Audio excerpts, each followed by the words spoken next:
Queridos amigos e amigas, particularmente os que pertencem à Rede Salesiana Brasil, é uma alegria muito grande nós estrearmos no nosso novo estúdio aqui na ESB de Brasília, esse podcast que vem nos ajudar no mundo da educação, também no mundo das ações sociais, nos projetos que a rede vai desenvolvendo ao longo de sua trajetória, ao longo dos seus 22 anos de atuação aqui nas terras brasileiras.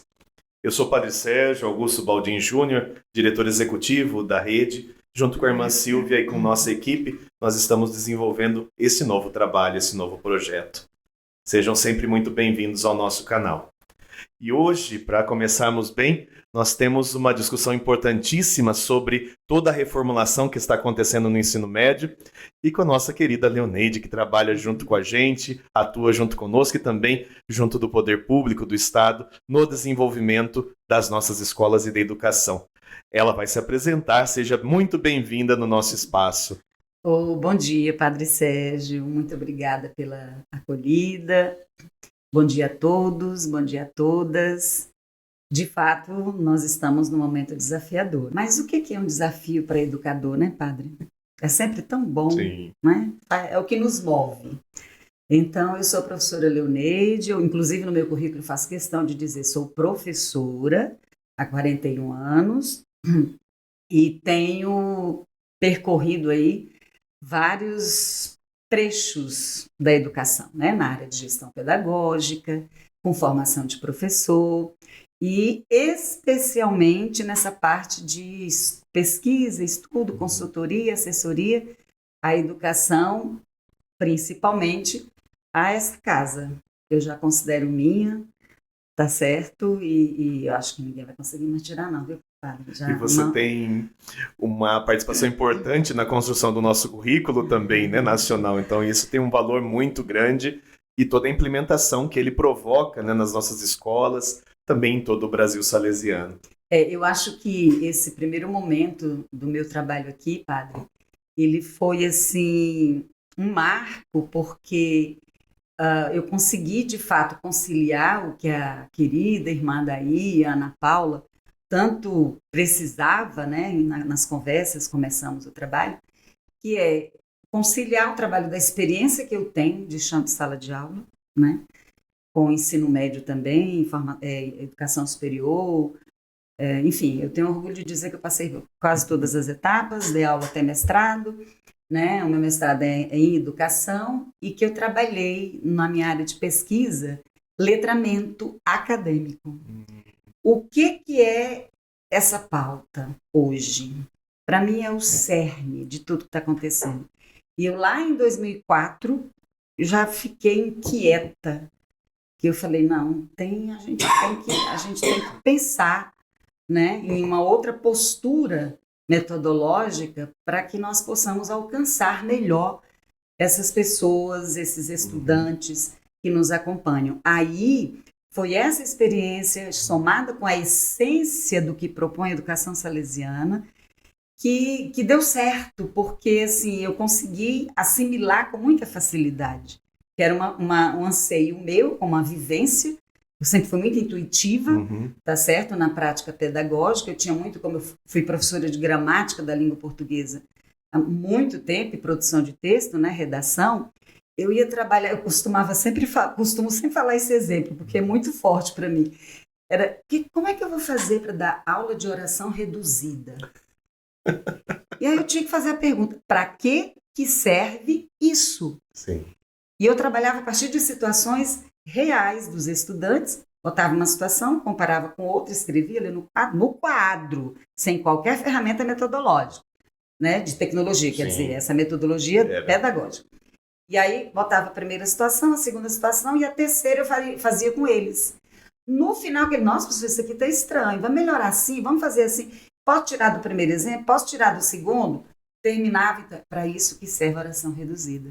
Para você perceber onde que não está muito claro, o que você vai ter que alterar, onde não vai precisar da conjunção que, aí você põe a oração reduzida, como que isso funciona. Então, é o fazer sentido, sabe? Para que serve isso? Que sentido isso faz para o estudante? Então, em 2004, com essa inquietude, eu já fui pesquisar letramento acadêmico. E o acadêmico considerando o aspecto escolar da educação básica e acadêmico superior também, né? Então, eu acho que foi essa convergência de propósito da rede, né, em formalizar um currículo que pudesse trazer para todos os educadores salesianos, não só uma proposta de um documento formal, protocolar, mas uma proposta que pudesse se comunicar com quem está lá na escola, sabe? Traduzir para a vida, né? Para a vida da professora, do professor, do coordenador e da coordenadora. Isso. Né? Então, eu tenho assim um apreço, um orgulho muito grande e sou muito grata por ter participado desse momento junto com a irmã Daí e a Ana Paula, que são duas gigantes, impressionante, que tem essa mesma sensibilidade, essa mesma competência técnica, sabe, de direcionar, e eu com minha competência técnica no aspecto da linguagem mesmo, né, que nós fomos desenvolvendo. O conteúdo foi todo um time aí, né, que foi construindo. Então é isso. Eu acho que por ser a única rede privada do país que formalizou o documento do currículo, isso, vamos combinar, não tem preço, né? Isso é de um valor muito É de um valor e de uma grandeza muito grande, porque é uma colaboração de fato, e eu já disse isso várias vezes em conversa com nossos coordenadores inspetoriais também. O currículo é uma riqueza para o Brasil. Não é uma riqueza para o Brasil salesiano, é uma riqueza para a educação brasileira, porque é a primeira compilação formalizada nesse processo, única por enquanto, né? Isso. E a gente espera que inspire muitas outras redes e outros grupos também a fazerem esse trabalho, a se empenharem nesse objetivo tão importante que é traduzir aquilo que é a missão, né? E como nós traduzimos a nossa missão na operacionalização disso e como isso pode funcionar. Já não mais naquele modelo, porque isso precisa ser superado de ensino/aprendizagem, mas de uma aprendizagem que é integralizadora de toda a vida, que é o grande objetivo nosso com todo o currículo, né? Essa transição desse modelo prussiano, superando esse modelo prussiano para um outro modelo, e não só o modelo, para uma outra maneira de se aprender e de conduzir o processo educacional hoje, né? Padre, essa riqueza que o senhor falou aí, acho que vale a pena enfatizar um detalhe. É convencional, vamos dizer assim, né? É cultural que os documentos de currículo das redes públicas, eles são aquele livrão, né? Que você tem ali todas as temáticas e subtemáticas necessárias para um currículo. Currículo e avaliação, né? As metodologias, enfim, os fundamentos, tem tudo aquilo. Mas ele vem sempre numa linguagem, eu lembro quando eu estudei todos os currículos do Brasil, né? Que foram atualizados. E eu lembro que do estado do Paraná era o que se destacava mais, em termos assim de uma mudança, sabe, na estrutura. Porém, a linguagem, que foi 165 acadêmicos que escreveram. E aí ficou aquela linguagem assim, ficou bem assim, uma referência assim, de pesquisa. Aí, qual é a riqueza do currículo da Rede Salesiana? A estrutura. Ele saiu do livrão protocolar, primeiro foi isso, e veio para cadernos, olha o nome, não é volume 1, volume 2, volume 6, é cadernos. Por que o nome caderno, né? Para que ele seja mesmo entendido e usado como esse instrumento, né? Essa ferramenta que eu posso ir lá, ter no meu dispositivo. Peraí, deixa eu ver o que tem ali na concepção de currículo e avaliação que tem no caderno 1, né? Deixa eu ver o que... Aí, isso aí já vem na etapa educação infantil, fundamental e médio, que está lá de acordo com a BNCC, com a legislação e com os ingredientes da originalidade da educação salesiana. O que nós temos de checkmate, vamos dizer assim, quem é bom de xadrez? Caderno 5 e caderno 6. O único que nós temos, um caderno 5, não para dizer, existem várias metodologias, não, mas para orientar, com passo a passo. Sim. É o livro do professor. De fato, é o livro que ele usa, para que ele possa explorar as possibilidades do currículo e do aperfeiçoamento. Exatamente. Né? E o caderno 6, padre, É o caderno que nós temos o quê? A galinha dos ovos de ouro, né? Que é aquela coisa do ouro mesmo, né? Que nós temos, assim, inédito no país, eu falo inédito mesmo. Sim. A única educação que pensou, peraí, vamos organizar quais são os parâmetros que nós entendemos que representa a qualidade da educação salesiana. Aí o caderno 6 traz as rubricas com esses parâmetros. Eu sugiro que vocês apresentem isso ao MEC, viu? Porque o MEC vai gostar muito para adaptar esses parâmetros para a educação pública neste país, tá? Aí a gente precisa, né, que isso seja consolidado. Eu acredito que ele esteja a caminho, né, Paulo? Sim, então nós temos um spoiler agora, né? Esse ano agora, começa a construção desse material e também do sistema que vai poder favorecer tanto escolas, inspetorias e toda a rede no acompanhamento, no monitoramento e no desenvolvimento do caderno 6, justamente com todos os parâmetros. Então, as rubricas vão ganhar vida agora dentro desse processo. Muito bom, Isso é muito importante. Excelente notícia. Chegamos na etapa do amadurecimento que era necessário, né, da implantação dele dentro do conjunto, a vinculação dele com o material nosso do ecossistema EDB, que é vinculado e está todo sendo revisto agora a partir do currículo de cada uma das etapas, né? As coleções estão todas sendo revistas a partir do currículo da rede vinculada à BNCC, e agora a gente avança no caminho de uma sistematização mais consistente de um processo avaliativo contínuo em nível nacional e também com as estruturas de dados que isso permite que a gente avance, e principalmente para oferecer para as nossas escolas esses parâmetros de maneira qualificada, né? Isso é muito importante. Qualificada e execuível, né? Sim. E aí agora sim eles vão poder ser executados. Perfeito, Padre. Nós não podemos ficar na abstração, né? Esse é o trabalho a ser desenvolvido daqui para frente. Na verdade, esse ano nós já estamos com isso dentro da linha de desenvolvimento, do plano de ação e de trabalho, né? Da nossa rede Salesiana Brasil. Né? Então isso é muito bom. E agora então vamos para o nosso assunto principal de hoje. A gente fez todo esse trabalho situando também, né? E você apresentou muito bem situando como nós estamos como rede nesse conjunto. E essa reformulação do ensino médio? Então vamos entrar nesse terreno controverso, espinhoso, que tem dado muito pano para manga para a gente na rede e para todas as escolas, acredito, no país. Né? Usou os adjetivos certeiros, viu, Padre? Espinhoso, controverso, né? Então, agora nós chegamos, quer dizer, não vou usar nem primeira pessoa agora. Eu acho que agora o país chegou num ponto de dizer, pronto, queremos isso aqui, né? Eu acho que dá para trazer um contexto, né, Rafa? Isso é importante. Principalmente para quem vai assistir a gente e ouvir, eles vão precisar desse contexto. Lembrando que em 2016, né, no governo Temer, o ministro era o Mendonça, que hoje é o relator, eles entraram com esse programa por meio de decreto, né, para implementar um programa chamado Ensino Médio em Tempo Integral. Esse programa ele veio como uma, digamos assim, um experimental para o que eles gostariam que fosse implantado no ensino médio. Nessa época, a Base Nacional Comum Curricular, que começou a ser escrita em 2014, lá no Plano Nacional de Educação, né, que começou em 2014, quando foi definido o decênio 2014-2024, a base começou a ser elaborada. E a previsão também de que, gradualmente, Fundamental 1, Fundamental 2 e Médio se tornassem escolas integrais, né? Porque era previsto ali dentro do processo. Lá na LDB. Uma meta de 50% e depois para chegar na integralidade. Precisa registrar, Padre. Isso está na LDB de 1996.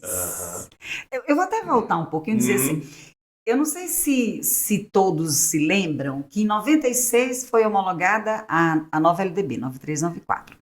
Em 98, o MEC lançou um material chamado Parâmetros Curriculares, que era uma tentativa de orientar os professores do sistema público como trabalhar para desenvolver habilidades e competências. E aí depois vieram os parâmetros curriculares do ensino médio, os PCMEM. Sim. Tá? O livro da área de linguagens era o livro verde. E eu li esse livro, padre, eu devorei, assim, tipo, no início dos anos 2000, aí foi aí que eu comecei, entendeu? Inclusive foi um grande incentivador para eu ir pesquisar essa área de letramento. Porque eles têm fundamentos muito profundos, muito interessantes, nessa área de letramento que está diretamente conectada a metodologias. Sim. Né? E aí eu não estou falando, padre, só de metodologia, eu sei aquele bam, que vou lá, faço e aconteça. Não, eu estou falando de toda uma intencionalidade, de uma relação entre aluno e professor, né, estudante e professor, nessa perspectiva de trazer o estudante para dizer como eu aprendo. O que faz sentido para mim? Percebe? Sim. Na minha dissertação de mestrado eu já desenvolvo um pouco esse processo. Então, esses parâmetros, esse documento tinha essa intenção de dizer, é paliativo. Vamos orientar as escolas, quem sabe aí eles já vão, né, nas coordenações e tal. Infelizmente, mais uma, né? E de lá para cá, no caso do ensino médio, foram 16 programas por decreto para tentar incentivar, melhorar, enfim, fortalecer o ensino médio. Porque dificilmente isso foi construído com uma base de escuta adequada. Aí começa, de 2010 para 2014, venceu a primeira etapa do plano. Aí vamos combinar, não dá para fazer um plano de educação para 4 anos. Aí 2014 houve, né, a CONAI e ficou definido, passou no Congresso, enfim, 2014, 2024. Esse era o tempo que o país tinha, o Brasil tinha, que o MEC tinha, para chamar todo mundo e construir a BNCC. E começou a ser construída, elaborada. Quando foi em 2016, no governo Temer, né, houve esse programa, mais um programa para o ensino médio. E desta vez, vinculado ao que estava sendo feito na BNCC. Aí veio por um decreto. Por conta desse decreto, em 2017, no governo Temer, a BNCC do fundamental foi concluída e homologada. E o médio não. Que continuou para ser adaptado a essa proposta que começou com o decreto. Tá certo? Aí, quando foi em 2018, tá? Em abril, se não me engano, a lei do novo ensino médio foi promulgada, 3.415. E essa lei mandava que o ensino médio, determinava que o ensino médio tivesse não só o conjunto de aprendizagens essenciais determinadas pela BNCC, mas também a etapa a parte flexível. E essa parte flexível, ela veio com uma outra pegada. Não é um flexível ou diversificada como a gente sempre teve nos currículos. Era uma flexível para flexibilizar mesmo, para trazer para o estudante possibilidade de estudar o que fazia sentido para ele. Sim. Por isso, os itinerários formativos. Tanto é que na própria lei, eles trazem 4 itinerários formativos que o trabalho tinha que ser por área, que são, né, linguagens humanas, matemática e natureza, e o 5º itinerário, que era o de educação profissional. Esse 5º itinerário é o que hoje continua sendo a menina dos olhos do sistema público. Então, esse é o contexto. Sim. O que acontece? Começou a ser implantado em 2022. Infelizmente, nós sabemos que com essa ruptura, vamos chamar assim, né, e a forma como foi implantado o novo ensino médio, isso provocou aquela equipe acadêmica do governo anterior, e aí eles começaram todo um trabalho, já tem uma resistência natural, aquela coisa toda. Porque os fundamentos da BNCC, padre, são muito claros, são muito bons. Tá? É possível, sim, fazer um currículo, a Rede Salesiana é a prova disso, que você tem condições de fazer com que o professor não perca carga horária lá na formação geral básica, que é fazendo aquele deslocamento, né? Por exemplo, eu lembro que a gente falou várias vezes para algumas escolas, assim, no caso de matemática, da área de natureza, física tinha 4 aulas por semana, química, se não me engano, 2, biologia 2. Como é que você faria para o professor não perder? Isso a gente fez em algumas escolas aqui da rede, tá? Era as 2 aulas de física que tinham que sair da formação geral básica, elas iam para o itinerário, comunidade curricular comum, junto com uma aula de biologia que saiu e foi para lá, junto com uma aula de química, formando uma unidade curricular comum. O que é a unidade curricular comum? É aquela que é obrigatória, o estudante não escolhe. Ele não escolhe. Então ele só mudou de lugar. Aí mudou de lugar do ponto de vista da grade curricular. Mas o que ela mudou pedagogicamente? Mudou a concepção. Sim. Porque lá o professor de física poderia continuar com as 2 aulas de física normalmente, o de química e o de biologia. Mas eles tinham que ter uma entrega comum. Eles tinham que ter alguns momentos em que esse trabalho tinha que ser conectado, desenvolvido em forma de projeto, em forma de laboratório. Para que se entenda de fato que física, química, matemática e não biologia pode ser separado, não podem caminhar separados, porque os conhecimentos não são dissociáveis. Todo conhecimento tem conexão com a realidade.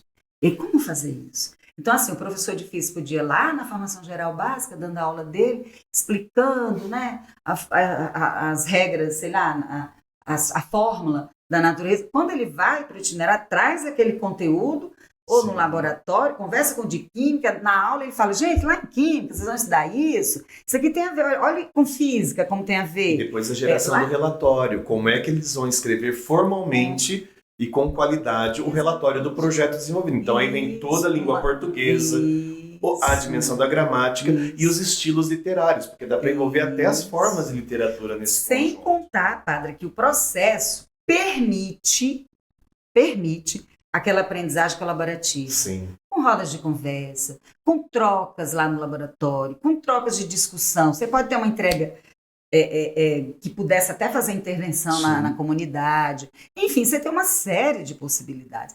Na verdade, vamos combinar, seria uma forma de formalizar o que a Rede Salesiana já faz.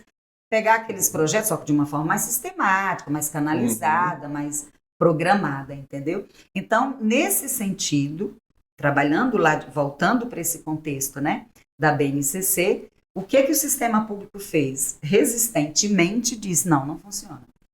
E com certeza, ninguém está aqui dizendo que a estrutura da escola pública está pronta. Não estava mesmo. Não. É uma mudança estrutural. Inclusive porque é uma mudança que depende muito da figura docente. Professoras e professores são fundamentais. Ou eles entram nessa e acreditam e procuram realmente mudar o seu olhar, o seu mindset metodológico, sei lá, a sua postura pedagógica, a coisa não funciona. É agora aquela história, né? Fazer aquela perguntinha, né? O quanto que eu faço hoje na minha sala de aula, que é o que eu trouxe da faculdade. Eu não estou falando do conhecimento acadêmico. Conhecimento você traz e você vai aprimorando. Sim. Esse você traz. Mas a metodologia, vamos combinar, padre, nenhum professor, de fato, tem a formação que a BNCC e o novo ensino médio pede. Sim. Não tem. Mas eu já pergunto, e hoje o que eu faço? É tudo o que eu trouxe de lá?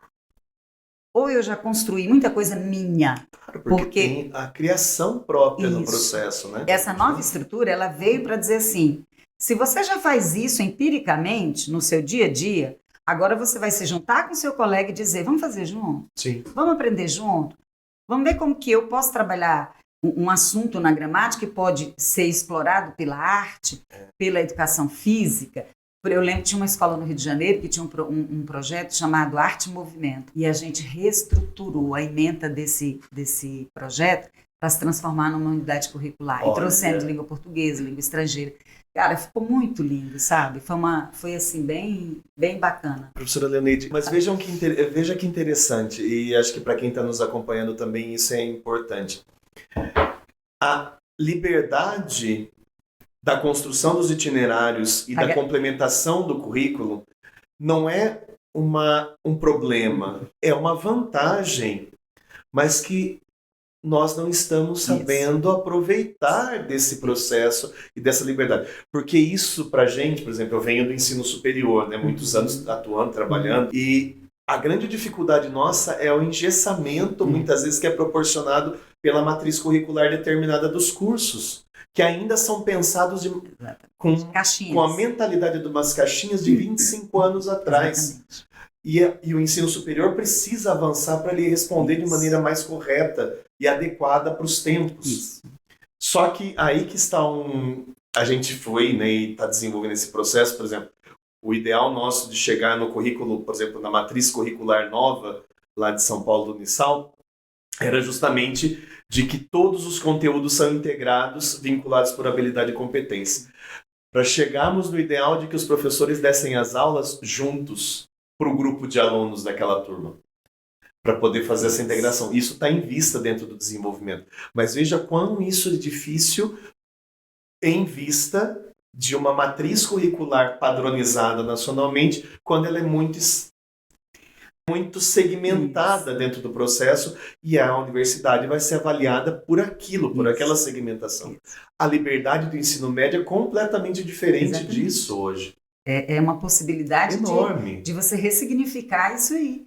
Inclusive, a professora Maria Helena Guimarães falou várias vezes lá antes de 2022, no processo de implantação, né, da primeira versão, está concluindo o ciclo agora, falou isso: o Brasil é um país de exceção na educação. Ele é um dos poucos países no mundo que ainda tem uma estrutura com 13 componentes curriculares na matriz. Que ainda não entendeu que esses componentes são integrados. Sim. Eles são conectados e que é possível, sim, você fazer um trabalho tão bom na sociologia, tão bom na filosofia, tão bom na geografia e na história, de forma conectada. Sim. Eu não preciso estar na minha caixinha só. Aliás, só. é impossível. Não é só. Eu sou mestre em filosofia. É impossível você desenvolver qualquer tipo de pensamento e argumentação e de raciocínio sem envolver a sociologia, a antropologia, a psicologia, a história, a geopolítica e todos os outros elementos. E aí, na praxis, depois, isso não vai existir sem. E depois sem ciência, sem física, sem química, não é. Né? Sem linguagem, sem matemática. É bem nessa linha. Então, padre, essa resistência que surgiu nesses grupos, né? Houve aquele movimento, né? Revoga, ensino médio e tal. Era exatamente isso aí. Reflexo disso aí. Eu entendo assim, era alguma coisa do tipo, nós não sabemos trabalhar dessa forma. Então, vamos voltar ao que era. Agora, é claro que no propósito era dizer assim, as escolas não têm estrutura, os professores não têm formação para isso, eles precisam ser formados, ok. É uma mudança estrutural, claro. Mas não é impossível você aprender fazendo. Sim. Vamos experimentar, né?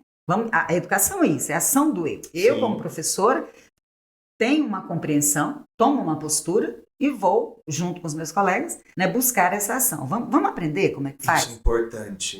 Junto com os meus pares. Isso é fundamental. Impossível implantar uma estrutura dessa, padre, sem se olhar horizontalizado.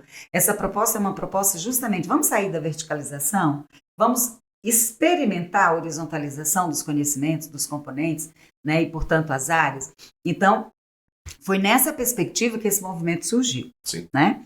No que saiu o governo anterior e voltou esse grupo intensificou, né, essa reivindicação e tudo mais, e começaram, com o novo ministro, começaram as discussões, os diálogos, as audiências públicas e tal, né? E o MEC, como que diz, divulgou, né, o resultado dessas escutas. E nas escutas, muitos estudantes disseram que era interessante, que tinha... entendia-se que era bom estudar, mas assim, que não estava funcionando, aí colocavam um detalhe. Professores, a maioria, né, foi contra.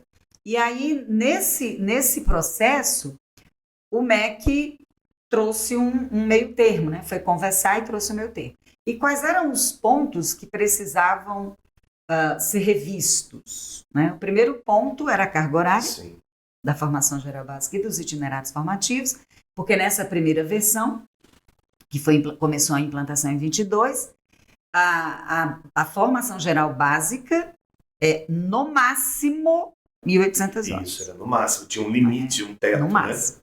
Ai, mas isso é um absurdo, porque tirou filosofia. Não, tirou nada. Tá claro lá na lei. Não tirou nada.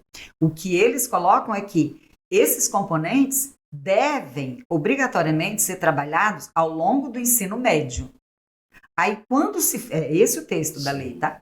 Aí quando você fala assim, ao longo do ensino médio, então assim, eu vou trabalhar só no primeiro ano filosofia, aí não trabalho no segundo e no terceiro. Não. Na matriz da rede, por exemplo, a gente provou que não é assim. E é interessante porque os livros de filosofia, sociologia, todo o material do ecossistema, eles permitem o uso ao longo de todo. Por isso que eu a novidade que eu achei muito particular, nós temos o material de subsídio de apoio pedagógico para educação física. E arte, que é quase o único. Não tinha. Volume único. Para dizer a arte é isso. É vida, eu não tenho que seguir a caixinha, mas tudo bem, eu preciso ter alguns assuntos pré-requisitos que seja, mas eu não preciso, mas o professor tem a liberdade de dizer, eu vou pegar algo lá da terceira série do ensino médio, né, do volume 3, e vou trazer para o primeiro, depois eu exploro lá. Você tem essa liberdade, né, por essa estrutura. Então, foi exatamente esse o aspecto que foi contestado, né? O professor não sabe fazer, tem que ter formação. Ok, não se está discutindo que houve precariedade na formação, mas eu particularmente participei na época do Concede de um grupo em que a gente fez algumas viagens fazendo formação. Sabe quem estava preparando essa formação? Kátia Smolli, né? Uma pessoa que tem um bom domínio nesse sentido, enfim. Então, o Concede se envolveu muito nessa parte da formação. Não foi suficiente? Não foi. Ok, mas era um processo, toda mudança. Se toda mudança já é um processo, imagine quando a mudança é estrutural, né? Mas, enfim, voltando aqui, o atual ministro chegou a um consenso de dizer, ok, vamos mudar a carga horária e voltar ao que era. Aí fica 1.400 horas, né? 2.400 horas ao longo do ensino médio, ou seja, todos os componentes voltam para a formação geral básica, e aí a gente fica com 6 horas de itinerário, né? Essas 6 horas de itinerário é aquela matriz, é a estrutura que a rede escolheu, que na primeira série você tem 4 dias de formação geral básica e 1 dia de itinerário, entendeu? Então, isso estava no primeiro projeto de lei. Quando foi para o Senado, mudou, tá certo? E agora, com um novo acordo, voltou.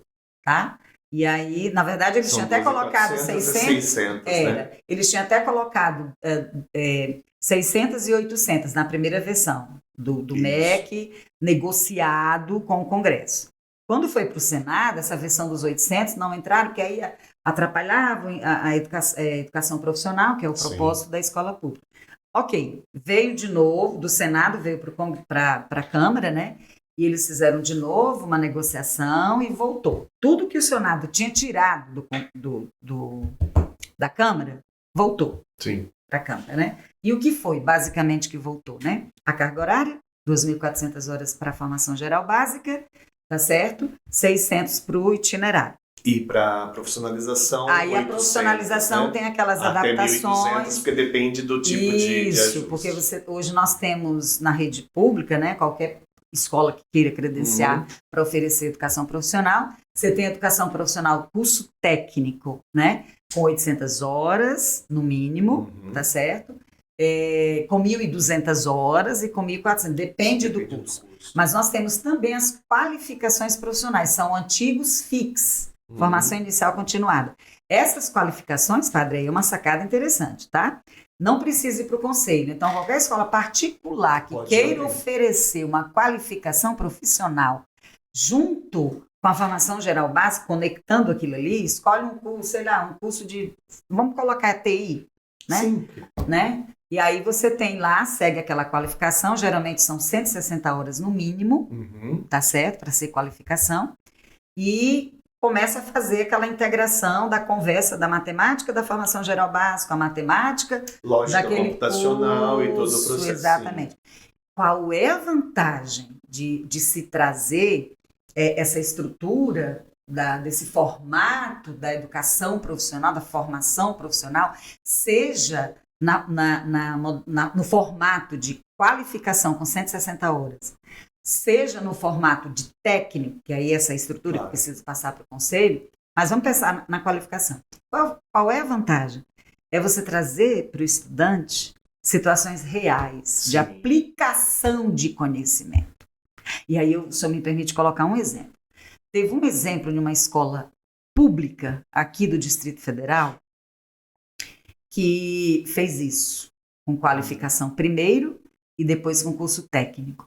E aí era de TI, tá? De tecnologia. Então, aí desenvolveu. E a coisa foi tomando gosto, os alunos tomando gosto. Primeiro ano já foi diferente. Se ele aprende o desenvolvimento de aplicativo. Já perceberam, sabe, esse envolvimento dos estudantes nos momentos que eram as aulas, né, de qualificação, o outro professor da formação geral básica trazendo a aplicação. E aí, é claro que nós temos que ter, porque o próprio professor da escola, ele tem competência para fazer isso. Se for comprovado, né, que ele pode trazer. É claro que se forem cursos muito específicos, você tem que ter profissionais daquela área, aí é diferente. Por isso que você tem um catálogo do MEC, tá certo? Que tem que ser consultado para saber quais os cursos que caberiam na realidade da escola. E aí essa escola, aqui, numa cidade satélite chamada Gama, ela fez o experimento, funcionou, continuou no segundo ano do ensino médio, ficou melhor, viu que os alunos estavam mais empenhados, não faltava, tarará, se empenhava, e no terceiro ano fechou bonitinho. Foi uma gradação, né? 160, 160, 160. Eles tiveram um aumento, padre, de aprovação na UNB, Universidade de Brasília, de 56% de aprovação. Era em torno de 12, 13, às vezes. Olha. Pulou para 56% dos estudantes passaram na UNB. E aí já houve pesquisa da UNB traçando o perfil desses estudantes, desses ingressantes que vêm de formação básica conectada com a formação profissional. Eles chegaram à conclusão de que são estudantes que têm uma habilidade maior, tá, de desenvolver certos desafios, que têm uma habilidade maior de fazer conexões de conhecimentos sistematizados, propedêuticos, com conhecimentos aplicados e, portanto, uma desenvoltura acadêmica visivelmente diferenciada daqueles que vêm engessados das escolas particulares. Entendeu? Então, assim, é bem interessante esse dado, e é um dado real. A escola hoje é uma escola referência do Distrito Federal, secretaria, né, do Distrito Federal, e isso vem, né? Então, voltando lá para essa nova estrutura que ficou, a intenção é essa. Nós sabemos que o propósito do sistema público é implementar, ampliar, né, o ensino médio em tempo integral, tá certo? Integrado à educação profissional. Com o mundo do trabalho, com o mundo da vida, na verdade. Eu usaria dizer que ainda falta essa última etapa. Nós precisamos avançar nisso. O estudo do médio, do fundamental, todo o caminho de aprendizagem precisa ainda não só a conexão com o mundo do trabalho, mas particularmente com o mundo da vida e com as respostas que esse mundo da vida precisa. Eu acho que o nome disso... Nós temos que ganhar ainda nisso. O nome disso é aplicar conhecimento. Sim. Então, se nós desenvolvermos uma metodologia, uma prática pedagógica, com dando prioridade, né? Eu preciso, sim, deixar com que o meu estudante tenha um embasamento teórico interessante. Mas mais que isso, eu preciso que ele saiba o que fazer com esse conhecimento. Então, para isso, eu faço isso na vida. Para que serve? Qual é a conexão? Que tipo de relação que isso se estabelece com todas as dimensões do mundo vivido? O que isso pode trazer para mim? Olha, eu estou lá no 9º ano, por exemplo. O que isso pode trazer para mim quando eu for para o médio para pensar que curso que eu vou escolher? Aí eu já vou assim, nossa, eu me identifiquei com isso, nossa, que interessante. Isso aqui eu posso fazer assim, eu posso atuar não sei aonde, eu posso atuar... Né? Então, assim... trazer aquela percepção de dizer assim, é possível aplicar isso aqui em tal campo, em tal campo. E faz sentido. E faz sentido. Pronto. Faz sentido. Esse é o pulo do gato. Senão não há gosto por aprender. Pulo do gato. Faz sentido. Se fizer sentido, ele vai se interessar. Não podemos esquecer que a educação básica é povoada, olha o termo que eu vou usar, por seres definidos pela ciência, pelas pesquisas, pela literatura, como geração alfa e geração Z. A geração alfa está na educação infantil e anos iniciais do ensino fundamental, geração alfa. A geração Z, nos anos finais e ensino médio. E já ingressando no ensino superior ou no mundo do trabalho. Que já... Ponto. Aí a gente vê assim, qual é a característica da geração alfa? Geração alfa, segundo a literatura, é a autossuficiência. Eles acham que nasceram pronto. Então, o que você diz, professor, se não me interessar, sabe, eu vou olhar para você de uma forma. Então, se eu nasci pronto, eu preciso realmente, como professora, entender quais são as características desse ser que está ali. Né? É com ele que eu tenho que, de fato, me entender. Sim.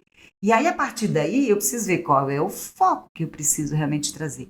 É aquela pergunta, como esse aluno aprende? Como essa criaturinha, criança, como ele aprende? O processo. Como é que é esse processo? Não é só o que ele tem que aprender, mas como. E esse como não vai mais partir de mim, que metodologia eu vou usar como professor. Esse como vai dizer, peraí, eu percebi que meus estudantes aprendem melhor assim, se eu fizer, por exemplo, um trabalho por pares, em grupo, se eu for para o laboratório, aí vamos ver que estratégia eu vou trazer, se eu colocar desafios, como que eu vou fazer. Isso não impede de eu fazer as minhas aulas expositivas, claro que não. E eu posso, na minha aula expositiva, aplicar uma coisinha aqui e outra ali para experimentar como ele aprende. Tipo, gente, vocês têm 1 minuto para colocar aí 3 palavras que marcaram tudo que eu disse. Porque você vai instigando as articulações mentais desse estudante e a partir do que ele disser, você pode puxar um gancho para algumas discussões e lançar desafio e pensar o que você vai fazer a partir daí e assim vai. E eles fazerem um rodízio de monitoria entre eles, porque tem que trabalhar com os pares deles também. A horizontalidade precisa estar nesse processo desde o início hoje. Padre, eu vou até se antecipar um detalhe. Lembrando que essas crianças às vezes são filhas únicas, elas não têm essa horizontalidade em outros espaços de convivência. Perfeito, padre, perfeito, isso mesmo. E olha o que acontece. Um exemplo simples, eu gosto porque assim, foi uma experiência que eu vivi, né, no ensino fundamental, no médio, na faculdade e na EJA. Que eu estou com trabalhadores que estudam. Sim. Não são estudantes que trabalham, são trabalhadores que estudam.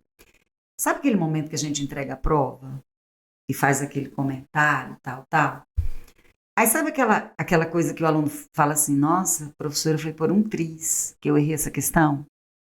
Sabe como é que é isso? Aí eu comecei a experimentar, padre, aí trocando assim bem uma experiência. Ah, é? Então tá. Foi a partir desse estudante que eu comecei a experimentar. Vou fazer o seguinte, você vai sentar com um colega, você vai ver uma questão, eu e o senhor, padre. Eu, Leonete, eu errei uma questão, o senhor acertou. Aí o senhor vai dizer para mim como o senhor fez, que acertou. Aí eu vou te escutar. Nossa, então você fez, eu fiz assim.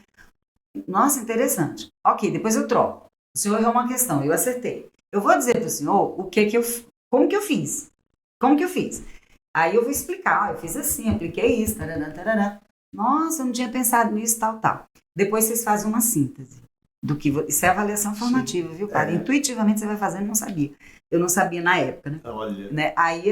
Então vocês fazem uma síntese. Então agora vamos apresentar. Então o colega falou isso, aí eu falei isso, professor, o que você achou, Sérgio? Eu achei legal o jeito que ela explicou, por isso. O que você achou, Leonete? Então, eu achei interessante que o Sérgio explicou isso, aprendi melhor, então tá. Agora você vai e faz de novo, utiliza a explicação do Sérgio, escreve, fundamenta e me traz. No dia seguinte, ou na semana seguinte, você marca. Então, agora, professor, aí vai negociar ponto claro? Vamos negociar.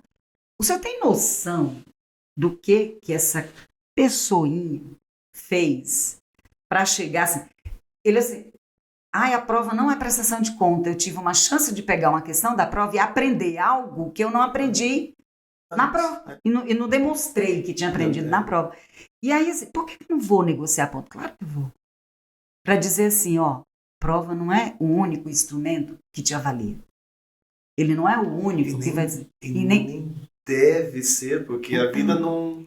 Eu preciso, sabe a metacognição? Eu preciso ter consciência de como eu aprendo, como, para a partir daí, eu sabendo disso como professora, sabendo disso do meu aluno, para a partir daí eu fazer uso Sim. de estratégias que eu possibilite o estímulo desse aluno tomar consciência de como ele aprende. E melhor que isso, se desarmar com a prestação de conta da prova. Eu Vai ter utilizava no prova. ensino superior o consistente, inconsistente, e aí o inconsistente porque partia do pressuposto com eles que todos precisavam chegar naquele caminho de aprendizagem. Então precisava chegar na consistência. Independente de que ele refizesse 15 vezes, todos precisam chegar naquele ponto Perfeito, necessário para a aprendizagem. perfeito. E a nota era uma questão formalizada, mas simplesmente porque era, olha, todo o caminho de empenho e todo o esforço para chegar aqui, que agora está consistente o processo. Ótimo, a pontuação é máxima. Você levou 20 dias, o outro levou 5. Não tem problema. O ritmo, O tempo ritmo, de aprendizagem mas é necessário individual. que todos cheguem É naquele individual. processo.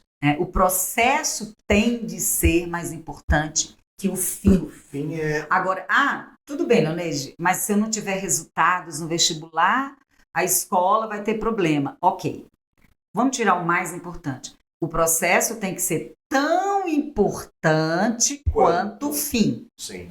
Ok? Eu sei que para a vida do estudante, se o processo for potencializado, o fim é assegurado. Sim, o fim é assegurado, assegurado. porque a aprendizagem, de fato, não é um decorar ou memorizar dos processos, porque isso não tem. Construção. E nas gerações novas não há fixação Não há. nesse processo. Não. Não há esse tipo de memória, Isso. porque a memória é externa, a memória do computador, do celular. Esse processo é completamente diferente das nossas Exato. gerações. E Para aí- eles não funcionam dessa maneira Isso. na metacognição e nem na cognição básica de aprendizagem. Isso. E nem no discurso, minha área é discurso, né? E nem na maneira como eles se expressam como linguagem. Exatamente. Não tem Aí, outro se a gente processo. voltar lá, nós temos geração alfa, é autossuficiente. E a geração Z? Eu aprendo quando eu faço Uhum. também. Que é a geração Make, né? Sim. Aprendo quando eu faço também. Sabe aqueles 4 pilares do Delors, Jacques Delors? Aprender a aprender, Sim. aprender a fazer, aprender a ser, Sim. aprender a conviver. Aí é como- Eu aprendo a aprender, quer saber como eu aprendo, eu preciso saber. Eu preciso saber como eu aprendo melhor, para eu saber como pesquisar, para eu fazer. Uhum. Pode pesquisar na internet? Claro, claro. A pergunta não é essa.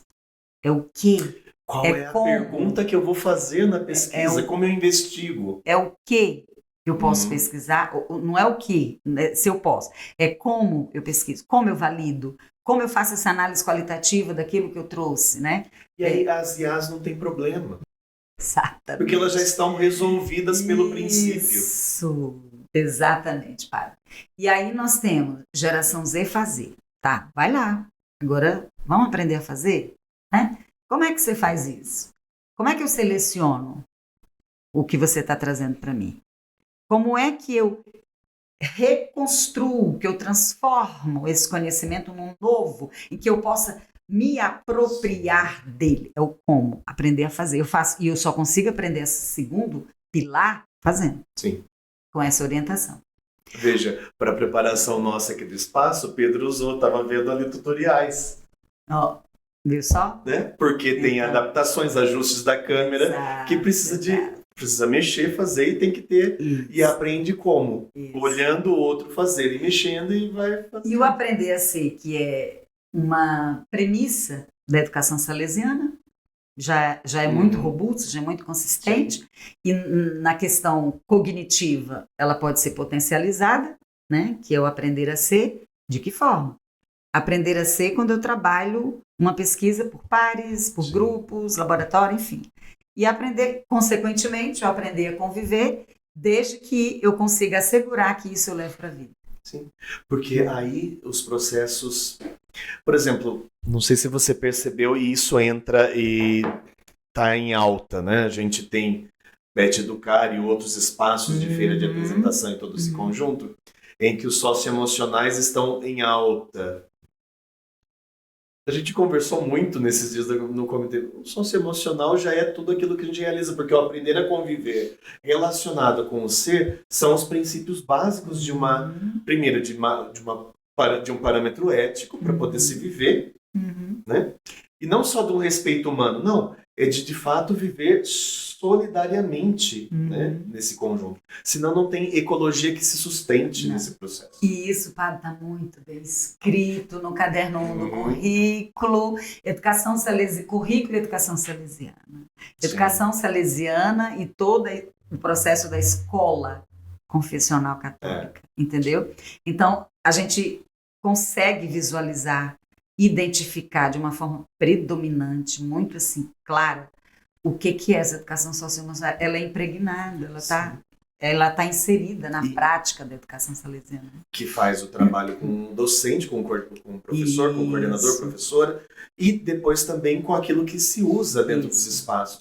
O que subsidia esse processo, né? Isso é fundamental. Exatamente. E vamos lá, professora Leonir, vamos fechar esse ciclo. Vamos fechar dizendo, né, o que mudou, né? Para a gente fechar, que é esse ponto. O que mudou? Voltar às 2.400 horas para a formação geral básica.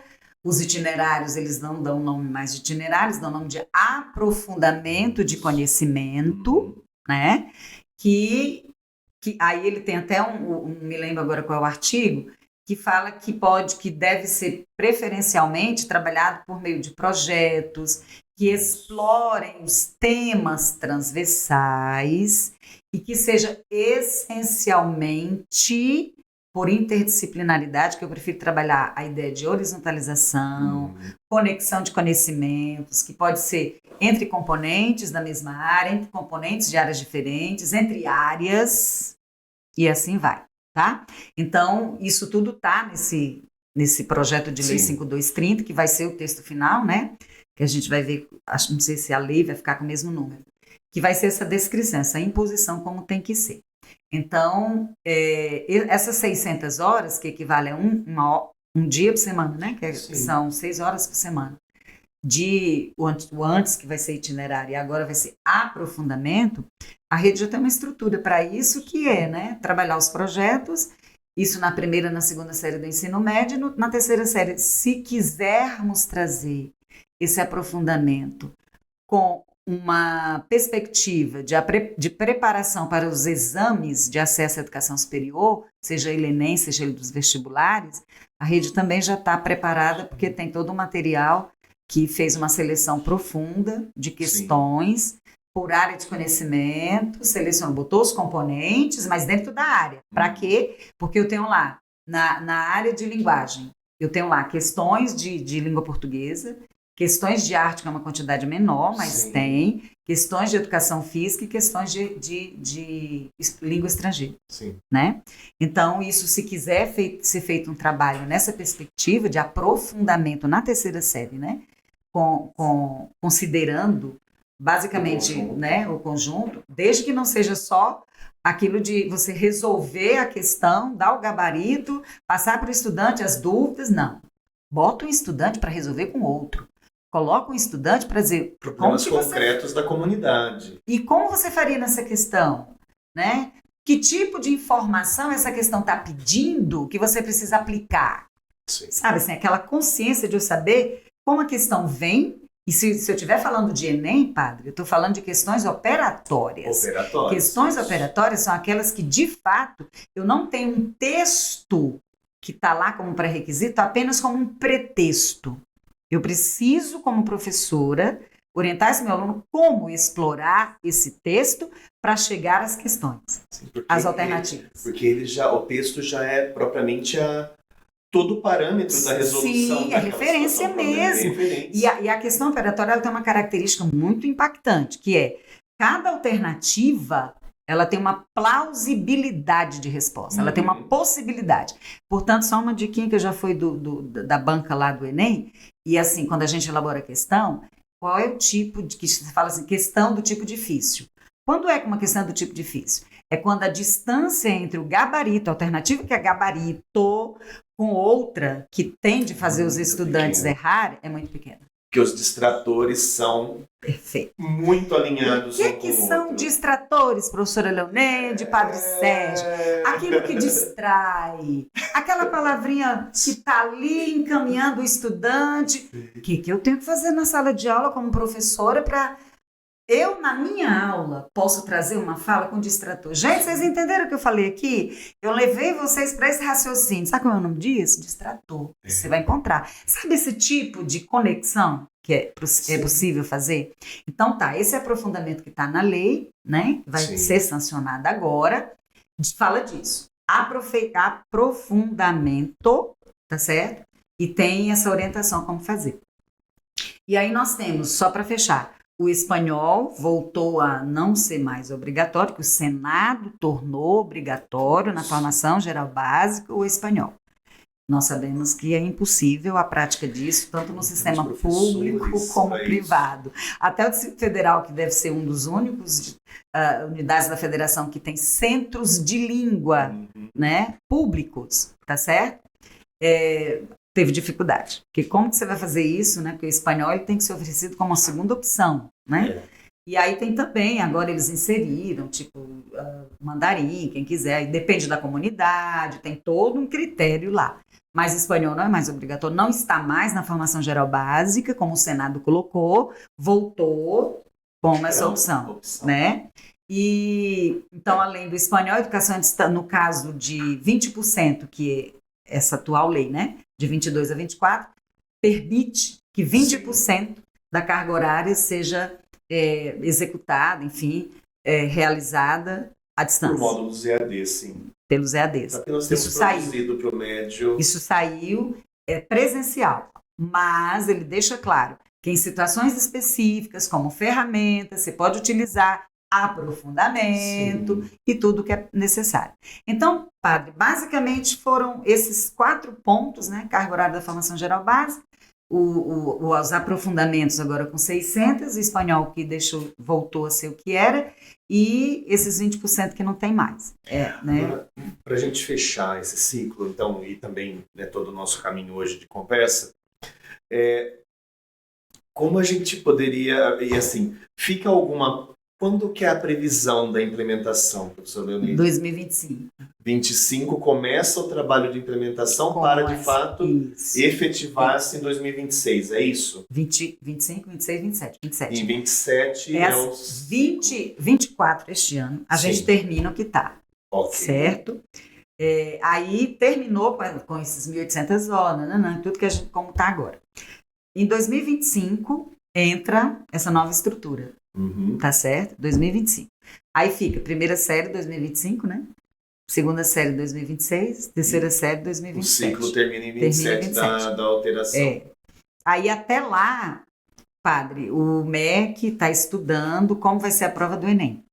Então, por exemplo, desde dessa versão de 2022, o MEC já tem tudo pronto. Inclusive a matriz com os descritores, né, que são as habilidades que estão na BNCC, que são transformadas em descritores. Porque uma coisa é você desenvolver habilidade na escola, né? Outra coisa é você pegar essa habilidade e transformar num referencial de aplicação numa questão de um exame. É por isso que muda, né?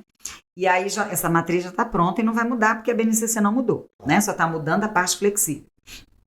Então já estava pronto também 2 etapas do Enem. O primeiro dia seria a formação geral básica, o segundo dia, os itinerários, como é hoje.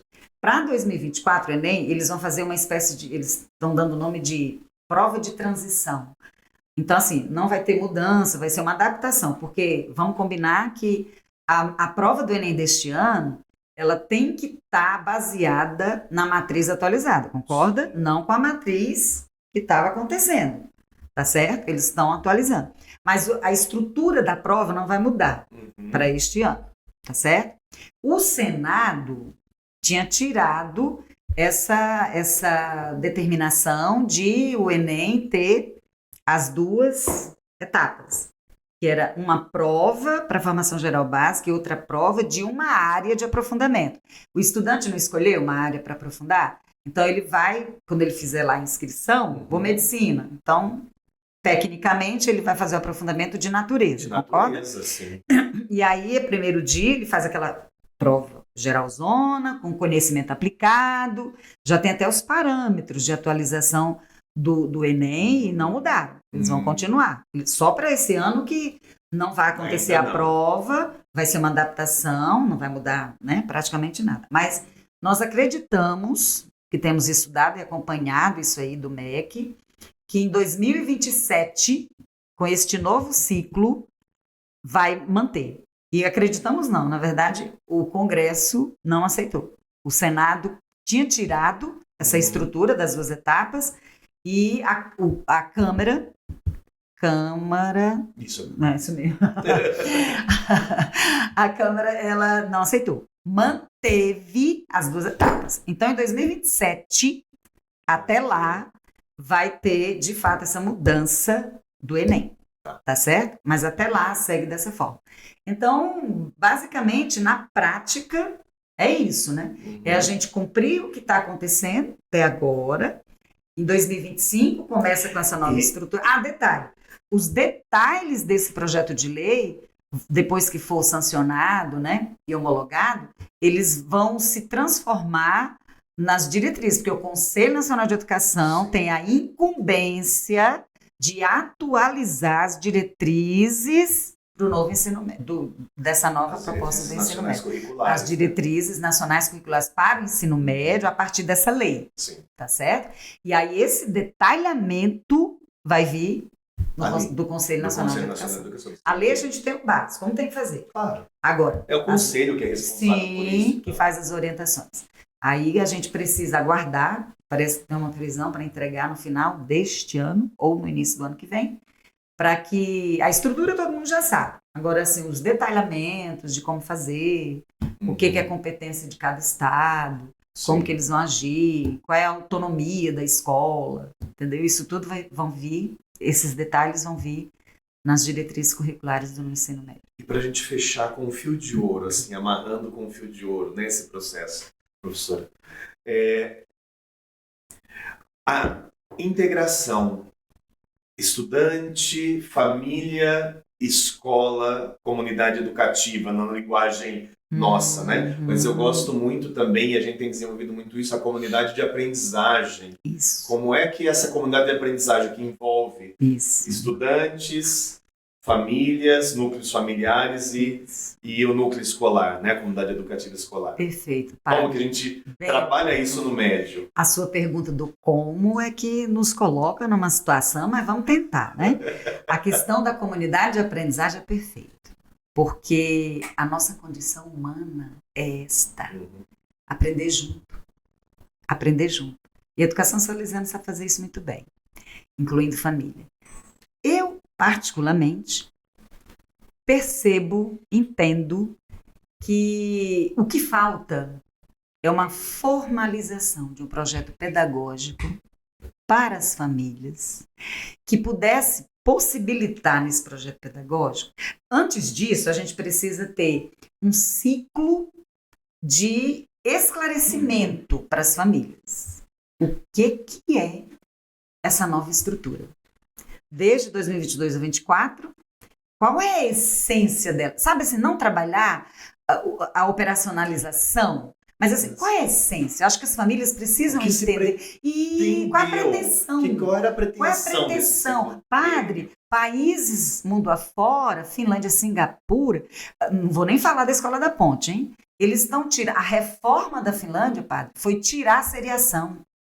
Eles estão fazendo isso há 25 anos ou 30, já trabalham com essa perspectiva, sabe, do aluno protagonista, né, o professor sendo esse mediador, há 30 anos. Aí agora eles inclusive se assustaram, os professores, eu li uma matéria sobre isso muito interessante, que foi nessa linha, dizendo assim, como assim a gente trabalhar a seriação fundamental junto com o médio, não ter seriação? Escola da Ponte é isso, né? Sim. O professor Pacheco, quando fala disso, a gente fica encantado. Então, assim, eu não preciso nem ir por esse caminho, mas eu preciso entender que a comunidade de aprendizagem, nós precisamos trazer, sim, a família para aprender com ela mesma, pais e filhos na escola, e família com família, sim, trocando ideias, tá certo? E não confusões, né? Isso. Tem um projeto para isso, concorda? Uhum. Se eu preciso ter um projeto para isso, quais são as pautas urgentes que precisam alcançar as famílias, né? Primeiro ponto. Segundo ponto, metodologias. Como eu posso fazer isso? Né? Como que eu vou fazer isso trazendo essa família para a escola para aprender junto com o seu próprio filho, junto com o professor, junto com a comunidade como um todo? Aí é uma de você pensar quem é que eu tenho na escola. Conhecer quem eu tenho na escola. Então eu posso fazer, a escola já faz isso muito bem. Se eu for fazer na área de esporte, competições, vai gerar competição, mas não traga só uma proposta de competição e parar nela. Vamos discutir competição. Tem outras formas de trabalhar os jogos de maneira cooperativa. Isso. E vamos discutir depois. Não, vamos, joga lá a competição. Pá, ganhei. Vamos trabalhar o que é essa temática competição na minha vida. Uhum. O que faz sentido para mim? Ser sempre o primeiro lugar em qualquer lugar? Como eu lido com a frustração de não ser o primeiro. Boa, isso é importantíssimo. Boa. Então esse seria digamos assim, uma possibilidade metodológica. Vamos pensar na cultura. Eu vou trazer algo da cultura, os professores ali, né? De cultura e movimento, esse lá que eu te falei da escola, né? Sim. Como é que eu trago uma música, uma dança com filhos e pais e professor junto, entendeu? E famílias com famílias, e consigo encontrar sentido nisso, nessa vivência, Sim. nesse momento de vivência. Sabe assim, eu acho que a escola, ela precisa, sim, se preparar para ser também essa possibilidade, essa oportunidade de uma vivência de aprendizagem em comunidade, de fato, para que a partir daí essas famílias cheguem em casa e não encontrem apenas a hora à mesa do jantar uma prestação de contas. Fez isso, não fez aquilo, tarará. Enfim, e pense em possibilidades de convivência em casa que possa ressignificar essa relação. Porque, assim, para eu ter paz, que o meu filho me deixa em paz, eu vou dar um dispositivo, aí eu fico em paz. O que é essa paz? Qual o impacto disso? E a pergunta em casa, e mesmo a pergunta para o professor, para a professora, não é o que você aprendeu hoje, é o que nós aprendemos hoje. Perfeito. Porque aí sim o sentido comunitário se estabelece. Isso. E a aprendizagem colaborativa não tem erro, ela leva para a vida. Ela impõe. Você leva isso para a vida. Né? E sem contar que as habilidades, né, socioemocionais, essa habilidade do autoconhecimento, como eu aprendo, para que serve, não só para que serve, mas que sentido faz. Como eu levo isso e transformo e amplio e compartilho, né? Então, acho não dá nem para mensurar, sabe, o impacto disso positivamente. Então, eu acho isso, padre, a gente teria que realmente, assim, pensar, sabe, num programa de aprendizagem em comunidade. Acho que programa. Começa com um projeto. Ok, mas experimenta a coisa do experimental a partir dessas pautas urgentes, sabe?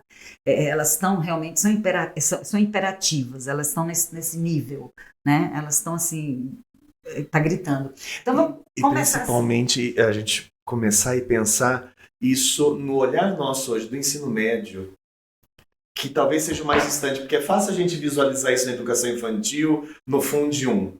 Fundamental 2, né, os anos finais, e o ensino médio, como é que a gente envolve essa comunidade? Isso é muito importante, a gente olhar para isso, experimentar ali. Isso, porque, padre, já pensou? Eu estou saindo do ensino fundamental, vou para o médio, eu não sou adulto, mas não sou criança.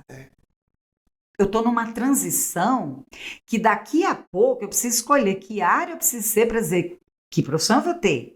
Mas eu não faço ideia. Sabe aquela história do mineiro? Onde eu tô, onde eu vim, pouco eu vou? Isso. Então, eu acho que é nessa perspectiva que a gente tem que horizontalizar. Sabe aquela coisa que a gente precisa se abaixar para ficar de igual para igual com a criança? Então, vamos olhar no olho desse adolescente, desse jovem, né? Vamos ouvi-lo, aquela coisa da escuta qualificada. né? Rodas de conversa. Se quer trazer um psicólogo bam, mas pelo amor de Deus, sai de palestra pela palestra. A nossa pastoral já consegue fazer muito bem isso, não é? Padre. Pronto. A pastoral da escola faz muito bem esse processo e ela precisa ter voz e espaço dentro da escola, porque ela é a interlocutora principal nisso. É isso aí. Família, então o educando. Então o senhor agora trouxe realmente o ponto que é a pastoral. Pronto, é isso aí. Ela traz, né, tudo que ela propõe, mas ela não precisa atuar apenas como pastoral, porque não tem isso de separar, né? Esse trabalho que a pastoral faz, ele tem de ser necessariamente um trabalho em conexão com o desenvolvimento cognitivo, com as relações, e com essas relações interpessoais, que tem sim que extrapolar mais um pouco o ambiente, né? Ali com os estudantes, para trazer a família, e aí o projeto pedagógico de aprendizagem em comunidade. Né? Trazer a família para que começa com um projeto, depois vira um programa. Porque aí a cada pauta, a cada temática, a cada assunto, se tivermos uma metodologia certeira, que consolide, né? Que provoque esse pai para observar o filho para observar o pai, uma família que observa o pai, como ele age com o filho, e aí ele vai repensar como ele age com o dele. Sim. Entende? Isso é fundamental. São muitas possibilidades, né? Professora Leoneide, muito obrigado por essa participação nessa abertura e abrimos com chave de ouro, né? Esse nosso podcast da Rede Salesiana Brasil. Que bom. Padre, eu agradeço muito, viu, essa oportunidade, porque falar de educação já me deixa, e educação salesiana, então eu espero ter contribuído, viu? Para todos que estão nos assistindo ou que vão nos assistir, né? Enfim, mas é isso, tá? Tamo junto, como se diz, né? Muito obrigado, muito obrigado. Parabéns, Thiago viu? E Pedro. Parabéns pela iniciativa, porque estamos precisando dessa conexão. Sim. E de uma forma assim, vem cá, vamos junto, né? Muito bom. Parabéns. Acompanhe, curta a gente. Também se inscreva no nosso link da RSB para essa transmissão e para as próximas que virão do nosso podcast.